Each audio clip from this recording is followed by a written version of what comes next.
Hoe gaat het voor de rest met Daantje? Ja, goed. Lekker vrijgezel. Dat blijf ik ook, weet je wel. Ik heb lieve mensen om me heen. De horeca hier, die steunen me allemaal. Dus ja, wat wil ik nou nog meer? Het is perfect gewoon.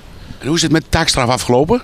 Een taakstraf? Nou, ik zit er nog steeds in. En als ze aan mijn kinderen komen, dan ga ik erin. Dan ga ik achter die dikke deur, maar dat maakt mij niet uit. Dat is ook Daantje, hè? Ja, zo ben ik. Je moet met je handjes van mijn kinderen afblijven. Ja. Ja, maar kijk, dat van mijn kinderen, dat was gewoon, dat was geen flauwekul, dat was gewoon puur waar. Okay. Alleen als de buurvrouw iemand bedreigt, of ik bedreig niemand, want als ik zeg dat ik het doe, dan doe ik het ook echt. Ja, sorry.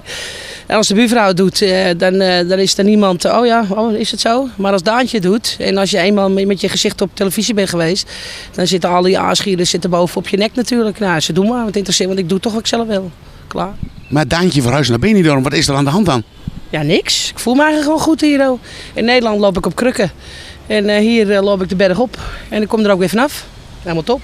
Maar op krukken, artrose, iets? Ja, jicht. Ik ben natuurlijk te zwaar. Ik drink. Ik eet van alles, weet je. Dus dat mag gewoon niet. Maar ik doe het toch.